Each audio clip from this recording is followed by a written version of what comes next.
só de falar como de costume. Essa palavra implica hábito, algo que era feito diariamente, costumeiramente. Quando fala assim aqui, foi como costumava para o Monte das Oliveiras.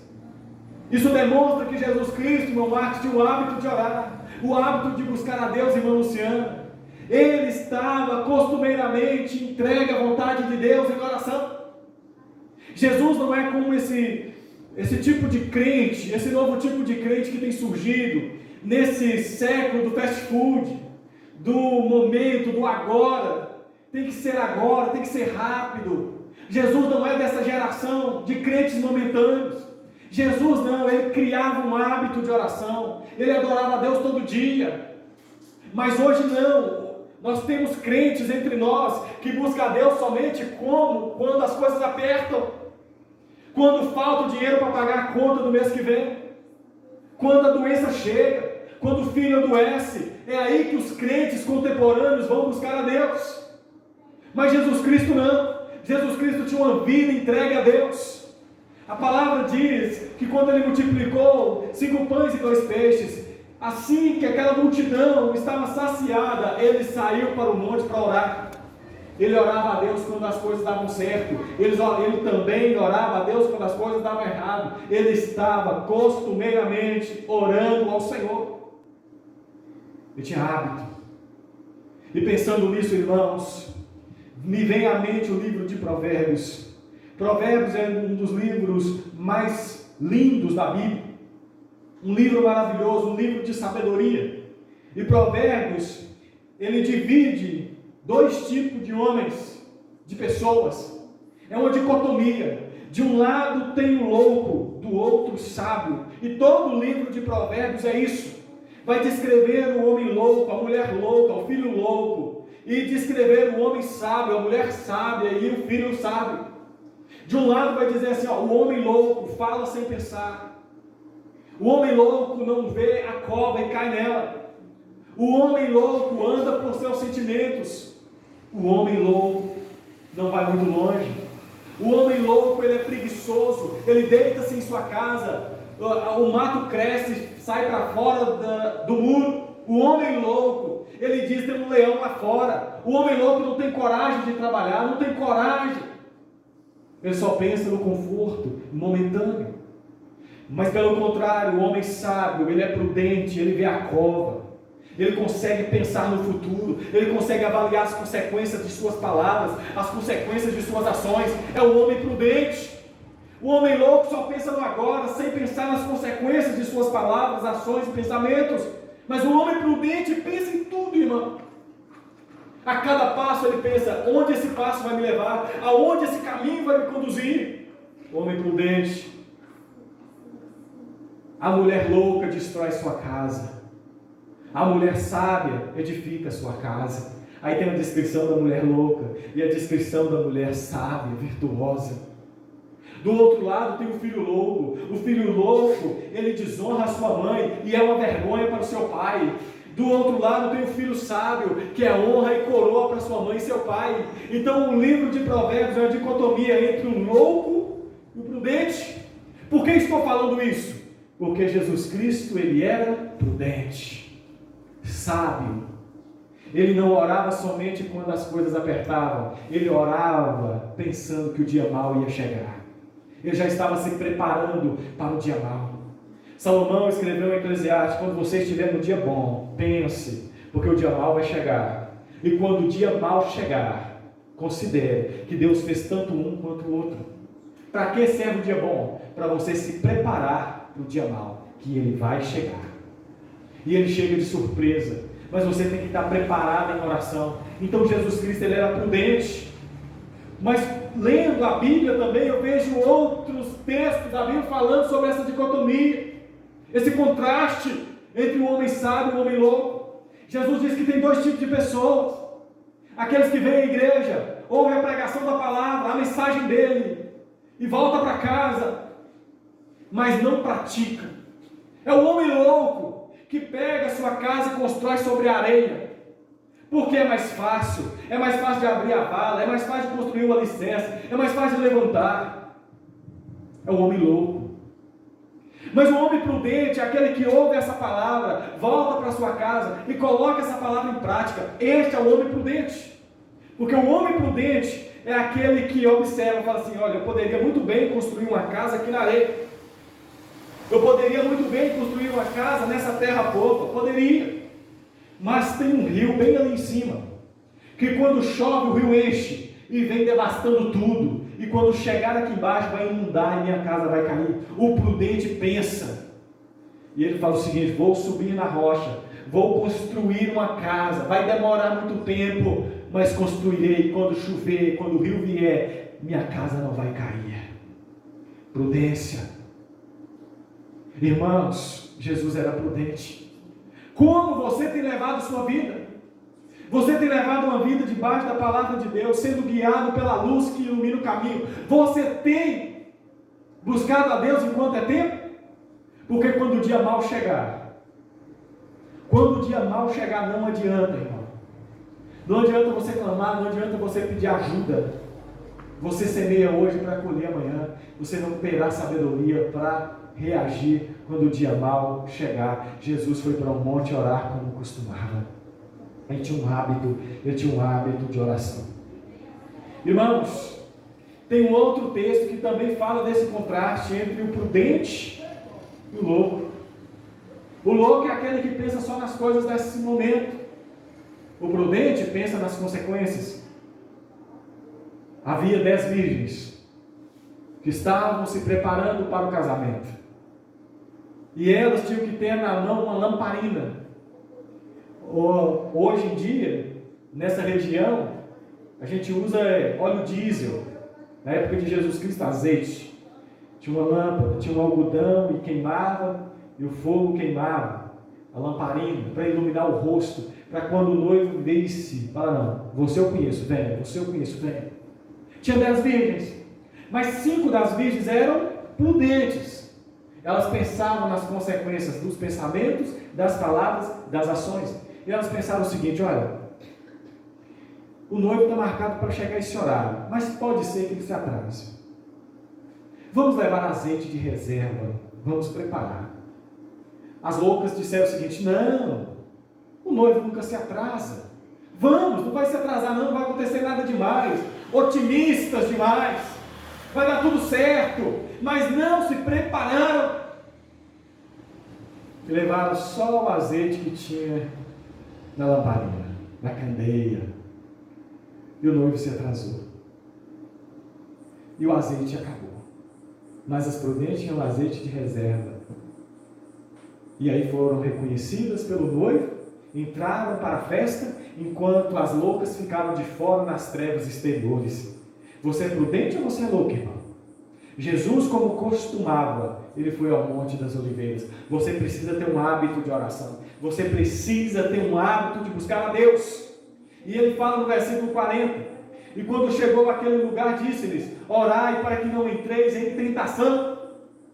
A oração deve ser um hábito, deve ser um costume do crente. O crente deve ser conhecido por uma busca intensa a Deus, uma oração constante. Quando você lê no Antigo Testamento, ali no templo, se você quisesse ver o sacerdote, é só você ir perto do templo de madrugada, e você encontraria o sacerdote fazendo algo que ele fazia todo dia. Ele chegava no altar, ali, tirava a cinza e colocava lenha para o fogo continuar pegando. O fogo não podia apagar. As lamparinas que tinham no lugar santo sempre tinham que estar acesas. Eles tinham que ir lá e dar manuseio, para que continuasse acesa a lamparina. O candelabro era uma lâmpada de 7 braços, mas tinha que ter azeite sempre, porque senão o fogo se apagava. Irmãos, o crente também deve ser assim. Deve tirar cinza e colocar lenha, tirar cinza e colocar lenha. Quando eu morava com minha mãe, na adolescência, um dia eu tentei ajudá-la na cozinha. Era uma raridade, mas um dia eu tentei ajudá-la. Porque eu não tinha tempo, eu ficava ajudando meu pai, mas eu fui ajudar minha mãe. E a função, para mim, foi a mais difícil: acender o fogão. Não existe nada mais difícil do que acender um fogão de lenha. E eu peguei a lenha, embolei a lenha lá em cima do fogão, nem graveto eu usei. Tentei colocar fogo. Procurei gasolina, não encontrei. Óleo diesel, não achei. Tive que inventar. Fui lá, peguei palha de milho, coloquei, tentei acender. Não estava conseguindo de jeito nenhum. E tentava. Depois de 3 horas, cansado, suado, falei, mãe, eu não dou conta. Foi muita dificuldade. 3 horas é exagero, 1h30, viu, irmãos? Mas foi muito tempo. Até hoje eu lembro. Deu para suar. Quando minha mãe chegou, ela falou assim, meu filho, não tem como pegar. Pode colocar o tanto de lenha que for em cima, porque o fogão está cheio de cinza. Primeiro tem que tirar a cinza e depois colocar a lenha. Eu observei minha mãe fazendo. Ela foi lá, pegou uma lata de tinta usada que ela tinha, colocou perto dela, enfiou aquela colher dentro do fogão, foi lá e tirou a cinza. Quando ela terminou de tirar a cinza em meu marido dos Pastos, ela só ajeitou a lenha lá, colocou o fogo e o fogo pegou. Tirar cinzas. Não adianta colocar a lenha se tem cinzas. Assim é o coração do crente. Não adianta você orar se tem mágoa no coração. Não adianta você jejuar se você está todo manchado, vivendo em pecado. Não adianta você buscar a Deus se você tem cinzas no fogão. Se o seu coração está manchado, primeiro há de ter uma limpeza interior, para depois o fogo se acender e continuar aceso, e a glória de Deus continuar se manifestando em sua vida diariamente. O sacerdote do Antigo Testamento sabia isso muito bem. Ele chegava, tirava a cinza e colocava a lenha, e o fogo pegava toda manhã. Assim também é o crente, irmãos. Todo dia nós devemos avaliar nosso coração. Senhor, tem alguma coisa errada dentro de mim? Me mostra, Senhor. Se tem alguma coisa que eu preciso melhorar, me mostra, Senhor, para eu mudar. Para eu ter um encontro contigo. Para eu sempre ter o Senhor do meu lado. Quais são as cinzas? Quais são as cinzas da sua vida que precisa ser tirada? Você costuma orar? Será que se alguém fosse descrever você, falaria assim, ó, aquele irmão é um irmão de oração? Aquela irmã é uma irmã de oração? É uma irmã que lê a Bíblia sempre? Que costumeiramente vai buscar a Deus? Se não, nós precisamos repensar a nossa fé. Porque Jesus Cristo, ele orava sempre. E ele ensinou a orar para não entrar em tentação. O ambiente da tentação é um ambiente que nosso pé não precisa estar lá nele. Pedro foi encontrado dormindo, pouco tempo depois estava no ambiente da tentação. E no ambiente da tentação, ele negou Jesus 3 vezes. Porque não estava preparado. Ele não orava costumeiramente. Ele não buscava a Deus costumeiramente. 41. E apartou-se dele cerca de um tiro de pedra, e pondo-se de joelhos, orava. Outra coisa que aprendemos com essa palavra é a humildade de Jesus Cristo, que orava, que entregava-se a Deus. Essa mensagem foi pregada também pelo pastor Robson ali em Pedradeira. Falei, pastor, essa mensagem me edificou. Pregarei ela também para a igreja, porque esses princípios nós precisamos aprender. Uma das coisas que o crente precisa aprender hoje é ser humilde, irmão. Humilde. E humildade é reconhecer quem é que manda na vida. Quem é o soberano na verdade. É o servo não se achar senhor. É o pequeno não se achar grande. E Jesus aqui, ele se ajoelhou, irmão. É a maior demonstração de humildade. Você já imaginou um Deus de joelho? Você já imaginou um verbo, o sustentador do universo de joelho? E ele se ajoelhou. O rei dos reis se ajoelhou. O príncipe dos reis da terra se ajoelhou. O primogênito dos mortos estava de joelho, clamando ao Pai, pedindo a ele ajuda. E será que nós hoje não tentamos resolver nossos problemas na força do nosso braço? Na sabedoria da nossa mente? No sentimento do nosso coração? Não confie forte na sua força.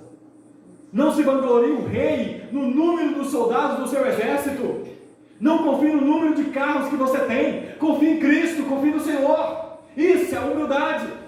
É diante da aflição você saber quem é que manda, quem é que tem o poder. E Jesus Cristo aqui, ele clama aquele que podia ajudar no tempo da angústia. Ele clama ao seu Pai.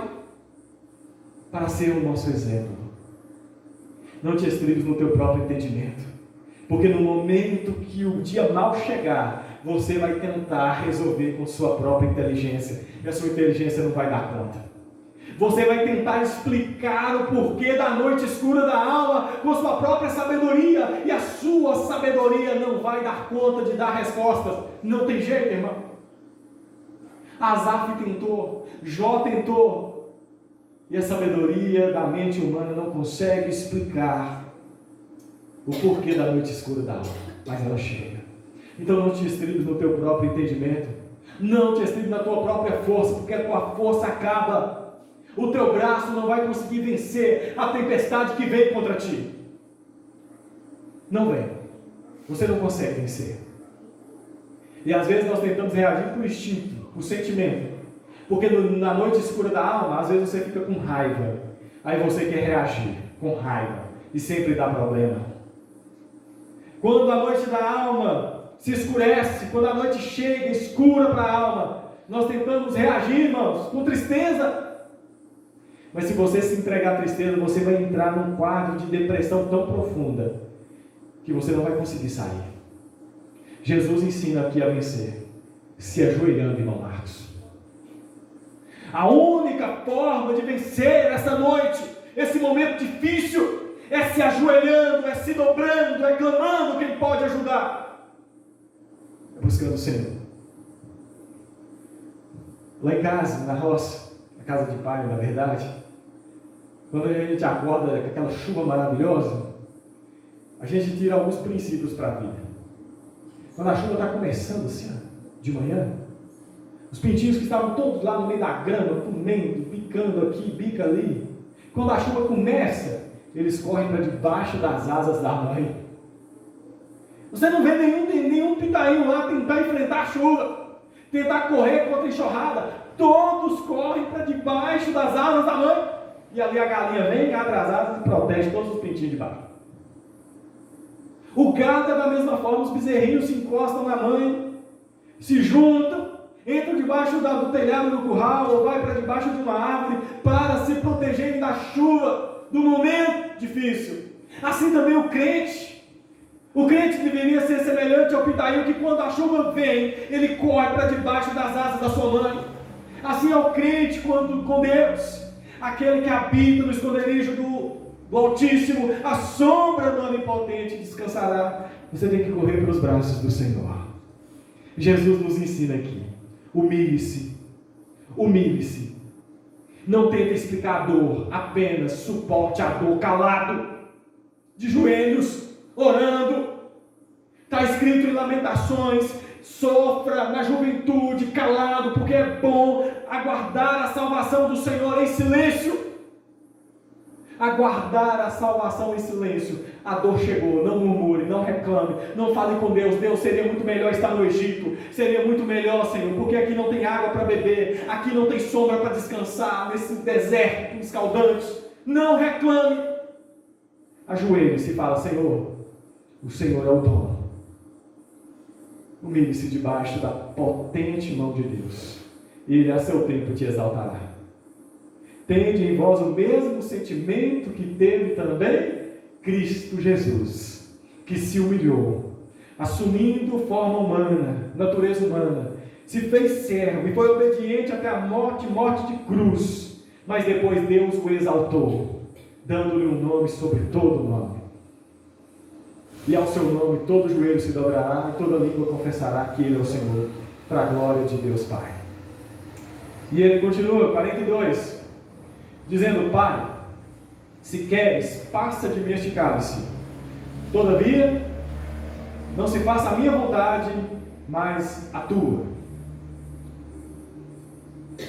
Isso aqui que é humildade. Seja feita a tua vontade, Senhor, e não a minha. Se queres, passa de mim este cálice. Jesus não está perguntando aqui se podes, porque Deus pode, não pode? Ele não perguntaria isso. Ele sabia que Deus podia. Mas ele está perguntando se queres. Jesus sabe que o que muda as circunstâncias não é Deus ter poder ou não ter poder, porque ter poder tem. Ter poder para destruir o mundo e reconstruir em um estado de Deus, Deus tem. ter poder para acabar com o mal, agora, e fazer somente o bem. Deus tem. Deus tem o poder de mudar tudo, agora, nesse exato momento. Jesus entendeu que a noite escura da alma vem sobre nós, não é porque Deus pode ou não evitá-la, mas sim se Deus quer ou não. O que governa a sua vida não é Deus poder ou não, e sim se Ele quer. É a vontade de Deus que governa tudo e todos. E Jesus entendeu bem isso. Por isso a oração não é se pode, mas sim se queres. Se queres, passa de mim este cálice. Muito tempo atrás, uma pessoa enferma na igreja me pediu oração, e eu orei por aquela irmã, e a oração foi ao Senhor: se o Senhor quiser, o Senhor pode curá-la, tenha misericórdia, restaura a saúde da minha irmã, seja feita a tua vontade, em nome de Cristo Jesus, amém. Uma pessoa ouviu aquela oração, e depois recebeu a oportunidade para pregar. E olha a pregação. Não, porque hoje em dia as pessoas não têm fé mais. Porque quem fala se Deus quiser, é porque não tem fé. Tem que chegar e determinar, tem que chegar e falar: seja curado em nome de Jesus. Irmãos, o sentimento do nosso coração e as palavras da nossa boca tem que ser conforme as da palavra de Deus. Se queres, Senhor. Não é nossa determinação que muda o céu, não, irmão. Nada muda a mão de Deus, não.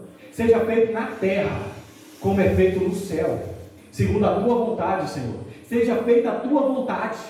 Não é a terra que governa o céu, é o céu que governa a terra. É assim, meus irmãos. Se queres. Eu até estava conversando com minha esposa que nós vamos parar de cantar um hino que a gente estava cantando. Porque eu comecei a prestar atenção na letra do hino. O hino é lindo, a melodia é maravilhosa, mas a letra é complicada. Depois eu fui prestando atenção. Deus não rejeita a oração. Oração é alimento. Nunca vi um justo sem resposta ou ficar no sofrimento. Irmãos, Deus rejeita a oração. Deus rejeita. A primeira palavra, Deus não rejeita a oração, Ele rejeita. Deus rejeita a oração do ímpio. Salmo 51, que tem, ó ímpio, que recitar os meus preceitos, que tem que clamar a mim. Deus rejeita a oração. E Deus diz não, sim. Deus diz não. Moisés queria entrar na terra de Canaã, Deus disse não. E ainda completa: não me inquietes mais com esse assunto. Deus disse não para Jó. Deus disse não para muitos. E principalmente, Deus disse não para o nosso Senhor Jesus Cristo. Ele disse não. Se queres, passa de mim este cálice. A vontade humana de Jesus Cristo era não beber o cálice amargo da noite escura da alma. Se queres. Os acontecimentos subsequentes demonstram que o pai não queria que o filho fosse livrado daquele cálice, porque ele passou e bebeu aquele cálice. Então Deus não quis tirar o cálice do seu filho. Paulo clamava a Deus na angústia: Deus, tira de mim este espinho. Este espinho dói. Um mensageiro de Satanás se levanta e me esbofeteia a face. Tira de mim este espinho, Senhor. Qual foi a resposta de Deus para Paulo? A minha graça te basta, Paulo. Sabe o que isso significa? Não vou tirar o seu espinho. Porque tudo que você precisa para vencer na vida cristã, tudo que você precisa para continuar servindo a mim, tudo que você precisa, eu já te dei. A minha graça te basta, Paulo. A minha graça te basta. Deus às vezes diz não para nós, irmãos. Eu costumo dizer não, muitos nãos. E eu penso no Antigo Testamento, eu lembro de um homem que, se eu estivesse no lugar dele, eu sofreria tanto e eu clamaria a Deus tanto. Às vezes a história dele não é retratada tão assim detalhadamente na Bíblia, como a do rei Davi, como a dos grandes personagens, Abraão, Isaac e Jacó. Mas o nome dele é citado. E um acontecimento que aconteceu com ele me marca muito. O nome desse homem era Nabote. Nabote recebera uma herança de seus pais. E ele não queria vender. O rei Acabe chegou e falou: Nabote, me vende sua vinha. E ele, de forma nenhuma, herança dos meus pais. Acabe volta para casa, triste, porque Nabote não quis vender. A esposa de Acabe chega e fala assim: rei, por que você está assim triste? Não, porque eu tentei comprar a vinha de Nabote e ele não quis me vender. Que isso, Acabe? Você é rei. Me dá um anel do seu dedo aí que eu vou resolver esse assunto. Foi lá, escreveu uma carta para os governadores de Samaria, pegou o anel do dedo do rei, selou, e a carta dizia assim: quando essa carta chegar a vocês, eu gostaria que vocês chamassem Nabote, pagassem 2 homens, e esses homens vão dizer a respeito de Nabote que ele blasfemou contra Deus, e ele vai ser morto a pedradas no meio das praças de Samaria. Você acha que no julgamento Nabote não clamou a Deus? Você acha que não? Se fosse você não clamaria? Um homem fiel a Deus, um homem que ama o Senhor, um homem que respeita as tradições, que o filho guarda a herança de seu pai. Nabote clamou a Deus, buscou o Senhor. Eu no lugar dele clamaria: Deus, me guarda da língua maldita, Senhor. Me guarda das línguas mentirosas. Me proteja, Senhor, da trama dos poderosos. Me proteja, me guarde das armas do criminoso. Me livra, Senhor, das pedras da mentira. Me livra. Você acha que Nabote não clamou e gritou a Deus? Sabe o que Deus disse para Nabote? Não. Chegou sua hora, Nabote. A noite escura da sua alma chegou. E Deus disse não. Quando Deus diz não para você, o que você faz? Você amaldiçoa e vai embora? Sai da igreja? Abandona o Senhor? Quando Deus não cura a sua doença, quando Deus não cura o seu filho, quando Deus não muda a sua situação, você vai embora, você deixa de ser crente. Jesus Cristo, ele recebeu o não do Pai, mas ele já estava preparado, porque disse: seja feita a tua vontade, Senhor, e não a minha. Estou aqui para ser servo e não Senhor. Estou aqui para te servir e não para dizer o que o Senhor deve ou não fazer. O Senhor não me deve nada. Deus não me deve nada. Deus não deve nada para você. Se Ele faz alguma coisa de bom para você, glória a Deus. E se Ele fizer alguma coisa que não te agrada, fica calado, não murmure. Ajoelhe-se, humilhe-se. Um servo diante de um rei não reclama a decisão do rei. Apenas fica quieto e espera a ação do rei. Assim somos nós diante do Senhor Deus. Aguarda calado. Aguarda calado. Versículo 43: e apareceu um anjo que o fortalecia. Aleluia. Quando você ora constantemente, quando você se humilha, Deus manda um anjo para te confortar. E a pessoa principal que nos conforta já não está mais do nosso lado apenas, está dentro de nós. Está escrito lá em 2 Coríntios, capítulo 1: o Deus de toda consolação vos consolará de toda tribulação. O Espírito Santo, Consolador, o Paracleto, está dentro de nós e nos consola, irmãos. Deus não tirou a noite escura de Jesus, mas deu a Ele consolo na noite escura. Deus não tirou a dor, mas deu a Ele força para vencer a dor. Deus não tirou a angústia, mas deu a Cristo a fidelidade, a força o suficiente para vencer a angústia. Deus também vai te ajudar. No vale da sombra da morte, eu não temerei mal algum, porque Tu, Senhor, está comigo. Aleluia. Oh, glória! Quando o vale da sombra da morte chega na nossa vida, não tenha medo. Você pode sofrer dores inimagináveis, mas o Senhor vai estar contigo. E no final, irmão, Ele vai te exaltar. O choro pode durar uma noite, mas a alegria vem logo ao amanhecer. O crente, ele passa pela luta, pela dor e o dia mau. A noite escura do crente pode durar muito tempo, mas dura um tempo, porque a glória sempre vem para nós. Se não nessa vida, na do porvir.